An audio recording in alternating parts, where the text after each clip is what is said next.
स्वागत है आपका कैरियर एकेडमी के यूट्यूब चैनल पर। तो आज की क्लास में हम फिर करंट अफेयर करेंगे।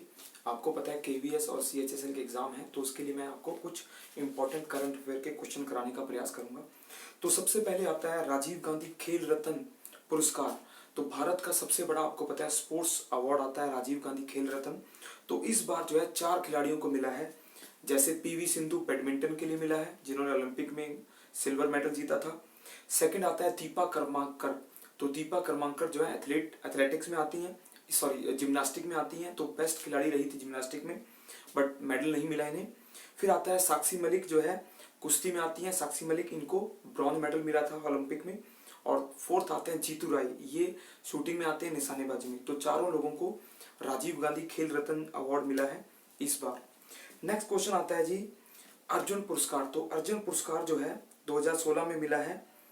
ये मिला है जी अजिंक्य रहाणे, क्रिकेटर को मिला है अजिंक्य रहाणे को, ठीक है जी। इसके बाद आता है जी रजत चौहान को मिला है, ललिता बब्बर को मिला है, सौरव कोठारी को मिला है, शिव थापा। तो मैं इनका बता देता हूँ। जैसे शिव थापा मुक्केबाजी से हैं, शिव थापा मुक्केबाजी। सौरव कोठारी बिलियर्ड्स स्नूकर में आते हैं, सौरव कोठारी। ललिता बब्बर आती हैं एथलेटिक्स में। रजत चौहान आते हैं तीरंदाजी में। रानी रामपाल आती है हॉकी, और V R Raghunath hockey. Gurpreet Singh निशानेबाजी, और विनेश फोगाट कुश्ती। अमित कुमार कुश्ती, और संदीप सिंह मान पैरा एथलेटिक्स, और वीरेंद्र सिंह कुश्ती, ठीक है जी। तो इन खिलाड़ियों को अर्जुन पुरस्कार से सम्मानित किया गया है। फिर आता है ध्यानचंद पुरस्कार। ये 3 लोगों को मिला है ध्यानचंद। सती गीता को एथलेटिक्स में मिला है, सती गीता। सिल्वानंदसन डुंग को मिला है हॉकी में। और थर्ड मिला है राजेंद्र प्रसाद सिल्के को, तो ये मिला है रोइंग में। तो 3 खिलाड़ियों को हमने ध्यानचंद पुरस्कार से सम्मानित किया है। नेक्स्ट क्वेश्चन आता है जी मनोहर पर्रिकर ने भारत पर्व का उद्घाटन किया है। ये नई दिल्ली में होगा। तो इसमें सांस्कृतिक मंत्रालय द्वारा स्टार्ट किया गया है, जिसमें भारत के स्वतंत्रता दिवस के आधार पे ही पर्व मनाया जाएगा। फिर आता है मून एक्सप्रेस। मून पर जाने वाली एक प्राइवेट एयरलाइंस होगी या रॉकेट एजेंसी होगी, जिसको स्थापित किया है नवीन जैन ने यूएस में। तो ये जो है चंद्रमा पर अवशेष ले जाने का काम करेगी। फिर आता है नीति आयोग ने यूएस के साथ एक स्ट्रेटेजिकली एग्रीमेंट किया है, जिसमें ऊर्जा से संबंधित सूचनाएं जो है नीति आयोग से साझा की जाएंगी। कुंडनकुलम प्रोजेक्ट जो है एक न्यूक्लियर प्रोजेक्ट है भारत का सबसे बड़ा। ये जो है तमिलनाडु में है, और ये भारत और रूस यानी इंडो रशिया प्रोजेक्ट है। तो इसको स्टार्ट किया गया है कुंडनकुलम न्यूक्लियर पावर प्रोजेक्ट को। फिर आता है जी नेक्स्ट में भारत में, जैसे आपको पता है कि एफडीआई को अप्रूवल देने की एजेंसी का नाम है DIPP। ये जो है एफडीआई पॉलिसी बनाती है, जो एफडीआई पॉलिसी के नॉर्म्स या उसकी लिमिटेशन तय करती है। और एफडीआई पॉलिसी को जो लास्ट फाइनल अप्रूवल दिया जाता है, वो दिया जाता है FIPB यानी फॉरेन इन्वेस्टमेंट प्रमोशन बोर्ड द्वारा। ये भारत सरकार के अंतर्गत आता है, foreign investment promotion board FIPB। फिर आता है जी सुरेश प्रभु यानी रेल मंत्री ने भारत में त्रिपुरा सुंदरी एक्सप्रेस स्टार्ट की है। त्रिपुरा सुंदरी ये जो है नई दिल्ली से अगरतला के बीच में एक रेलवे है, त्रिपुरा सुंदरी एक्सप्रेसवे। फिर आता है टेल्गो ट्रेन, ये स्पेन की थी। टेल्गो ट्रेन आपको पता है भारत में अभी तक ट्रायल पे चल रही है, जिसका प्रयोग होगा। गतिमान एक्सप्रेस एक तेज गति की ट्रेन को स्टार्ट किया गया है गतिमान के नाम से। इसके अलावा बुलेट ट्रेन मुंबई और अहमदाबाद में अभी प्रोजेक्ट स्टार्ट होने वाला है। तो बॉम्बे और जो हमारा अहमदाबाद है उसके बीच में जो बुलेट ट्रेन बनेगी उसको जापान असिस्ट कर रहा है, और जापान की एजेंसी का नाम जीका होगा जो उसकी फंडिंग करेगी। इसके बाद HST ट्रेन यानी हाई स्पीड ट्रेन चलेंगी भारत में। कई ऐसे रूट डिफाइन किए गए हैं जहां पर हाई स्पीड ट्रेन को चलाया जाएगा। नेक्स्ट आता है जी जम्मू कश्मीर में उजाला स्कीम स्टार्ट की गई है। ये जो है LED बल्ब को वितरण करने की है, भारत सरकार की स्कीम भी है उजाला। तो इसमें सस्ती LED स्कीम जो है दी जाती है लोगों को। फिर क्वेश्चन आता है जी जैसे कि भारत सरकार ने JAM यानी जनधन आधार मोबाइल एक जैम ट्रिनिटी स्टार्ट की है, जिसके तहत लोगों को जनधन अकाउंट, आधार कार्ड और मोबाइल की सर्विसेज से जोड़ा जाता है। इसके अलावा भारत सरकार ने UPI ऐप, UPI यानी यूनिफाइड पेमेंट इंटरफेस एक एप्लीकेशन स्टार्ट की है, जिसका नया नाम अभी भीम एप्लीकेशन होगा। ये सिंगल एप्लीकेशन होगी जिसके द्वारा हम 1 लाख तक की पेमेंट जो है ट्रांसफर कर सकते हैं, अकाउंट से जोड़ सकते हैं। इसमें ज़्यादा अकाउंट की या IFSC कोड की जरूरत नहीं पड़ेगी। इसके अलावा भारत में रुपे कार्ड, आपको पता है ATM कार्ड है, तो रुपे कार्ड को इशू किया है NPCI ने, national payment corporation of India ने। ये भारत में रुपे कार्ड को इशू करती है, ठीक है जी। और रुपे कार्ड भारत का अपना ATM कार्ड है। फिर आता है हैदराबाद में पहली बाल अदालत यानी चाइल्ड कोर्ट लगी है हैदराबाद में। फिर क्वेश्चन आता है जी, दिल्ली में वायुसेना के लिए एक संग्रहालय का निर्माण किया जाएगा। वायुसेना के लिए दिल्ली में संग्रहालय का निर्माण किया जाएगा। फिर क्वेश्चन आता है जी, नीति आयोग ने शहरी विकास के लिए अर्बन मैनेजमेंट प्रोग्राम स्टार्ट किया है, UMP अर्बन मैनेजमेंट प्रोग्राम। इसके अलावा नीति आयोग ने AIM यानी अटल इनोवेशन मिशन AIM स्टार्ट किया है, जिसमें देश में इनोवेशन क्रिएटिविटी को बढ़ावा दिया जाएगा।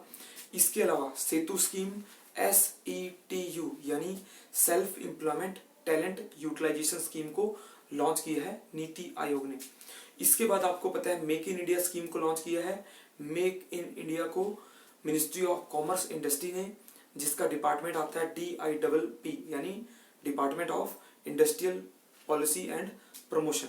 फिर आएगा ब्रिक्स सम्मेलन। भारत में इस बार ब्रिक्स सम्मेलन हुआ है, कॉन्फ्रेंस हुई है, तो ब्रिक्स समिट हुआ है गोवा में। ब्रिक्स समिट के साथ साथ विम्सटेक BIMSTEC विम्सटेक का सम्मेलन हुआ।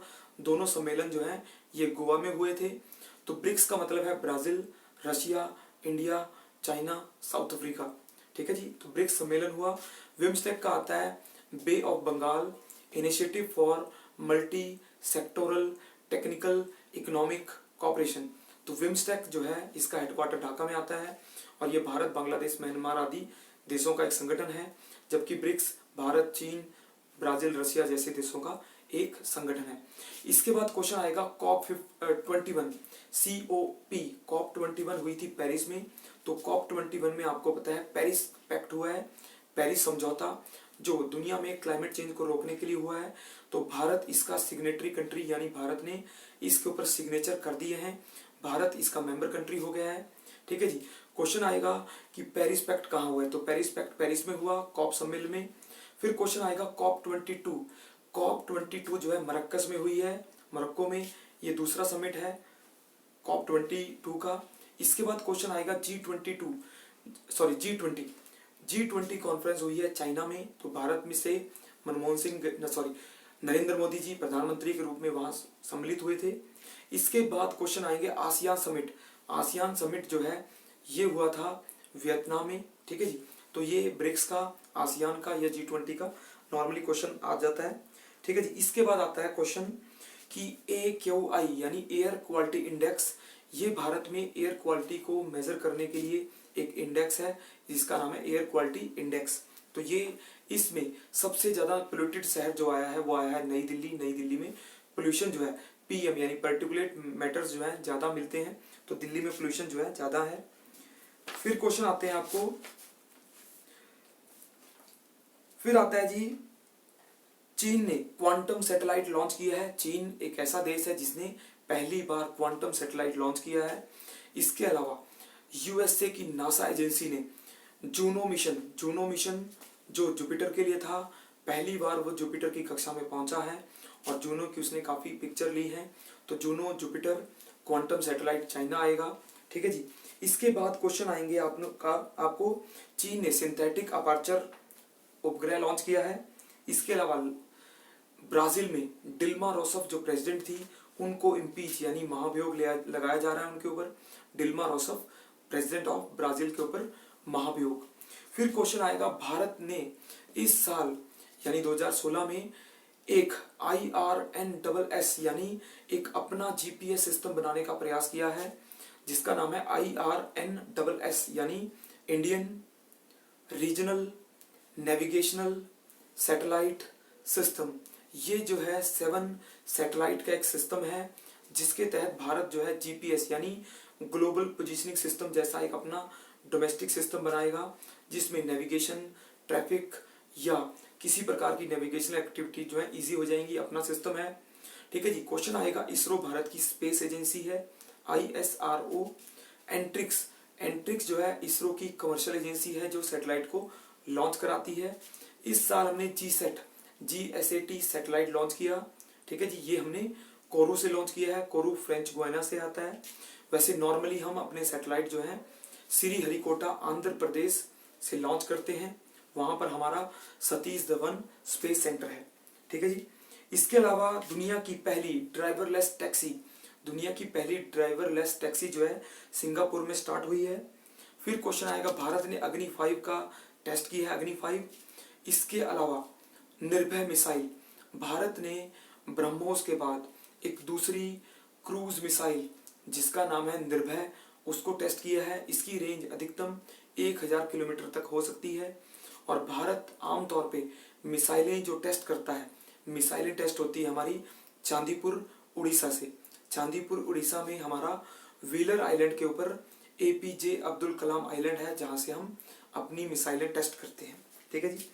इसके बाद आता है जी हमारा, भारत ने इस साल राफेल प्लेन लिए हैं फ्रांस से। तो राफेल प्लेन बनाने वाली कंपनी का नाम है डेसॉल्ट। डेसॉल्ट कंपनी जो है राफेल प्लेन बनाती है, ठीक है जी। नेक्स्ट क्वेश्चन आते हैं हमारे, आपको पता है RBI के नए गवर्नर बने हैं उर्जित पटेल। तो उर्जित पटेल जो है RBI के 24वें गवर्नर बने हैं, ठीक है जी। फिर आपको पता है सुप्रीम कोर्ट में JS खेरा नए चीफ जस्टिस होंगे, जगदीश सिंह खेरा, ठीक है जी। फिर आता है जी आगे क्वेश्चन, भेल कंपनी ने छत्तीसगढ़ में 500 मेगावाट का थर्मल पावर स्टेशन स्टार्ट किया है, भेल के बारे में आएगा। फिर आता है जी, भारत में जैसे आपको पता है कि वर्ल्ड कप कबड्डी हुआ था, तो भारत ने इस बार 2016 का कबड्डी ईरान को हरा कर जीता है। वर्ल्ड कप कबड्डी कप जो है भारत ने ईरान को हरा कर जीता है। नेक्स्ट क्वेश्चन आते हैं हमें, व्यास सम्मान। तो व्यास सम्मान जो है सुनीता जैन को मिला है, व्यास सम्मान सुनीता जैन। फिर क्वेश्चन आएगा जी, Man Booker prize 2016, Man Booker international आएगा। तो मैन बुकर इंटरनेशनल मिला है हैन कैंग को। हैन कैंग जो है साउथ कोरिया से हैं, इनको मैन बुकर इंटरनेशनल मिला है, ठीक है जी। ये जो है एक लिटरेरी यानी लिटरेचर का अवार्ड आता है मैन बुकर इंटरनेशनल। इसके अलावा मैन बुकर दूसरा अवार्ड होता है मैन बुकर प्राइज 2016। तो मैन बुकर प्राइज मिला है पॉल बेटी को। पॉल बेटी को 2016 का द सेल आउट, यानी उनके उपन्यास का नाम है द सेल आउट, पॉल बेटी। फिर आता है पेन लिटरेरी अवार्ड, यानी पेन पुरस्कार मिलते हैं। पेन अवार्ड जो है अनीता गोपालन को मिला है, पेन लिटरेरी अवार्ड। फिर आता है जी कि भारत में आपको पता है कि भारत में अकेडमिक अवार्ड जो है ये मिलते हैं US से, फिल्म अवार्ड है। तो इस बार भी भारत का कोई या फिल्म इसमें नॉमिनेट नहीं थी नॉर्मली। फिर क्वेश्चन आता है जी, अकेडमी पुरस्कार को हम नॉर्मली ऑस्कर अवार्ड कह देते हैं। तो ऑस्कर अवार्ड में सबसे पहले जो बेस्ट फिल्म का अवार्ड आता है, तो बेस्ट फिल्म का अवार्ड जो मिला है, बेस्ट फिल्म का अवार्ड मिला है, ये मिला है जी स्पॉटलाइट को बेस्ट फिल्म। बेस्ट एक्टर आएगा लियोनार्डो डी कैप्रियो को, और बेस्ट डायरेक्टर आएगा अलेजेंड्रो गोंजाल्वेज को। अलेजेंड्रो को बेस्ट डायरेक्टर एक्टर का मिला है लियोनार्डो डी कैप्रियो को, ठीक है जी। और भारत की तरफ से प्रियंका चोपड़ा को जो बेस्ट एक्ट्रेस डेब्यूट यानी प्रेजेंटर के रूप में डेब्यूट किया है, जिन्होंने स्टार्टिंग की है प्रियंका चोपड़ा ने, आपको पता उन्होंने वहां पर एक टीवी सीरियल में काम किया है, ठीक है जी। तो ये अवार्ड थे। इसके बाद आता है, भारत ने इस साल MTCR यानी एक ऐसी इंटरनेशनल एजेंसी MTCR में मेंबर भी बना है, तो भारत उसका 35वां मेंबर बना है, ठीक है जी। तो ये हमने कुछ क्वेश्चन जो है करंट अफेयर के डिस्कस किए हैं। मुझे उम्मीद है कि आपको ये लेक्चर पसंद आया होगा, और मुझे उम्मीद है कि ये कुछ क्वेश्चन आपके एग्जाम में भी हेल्पफुल हो पाए। धन्यवाद।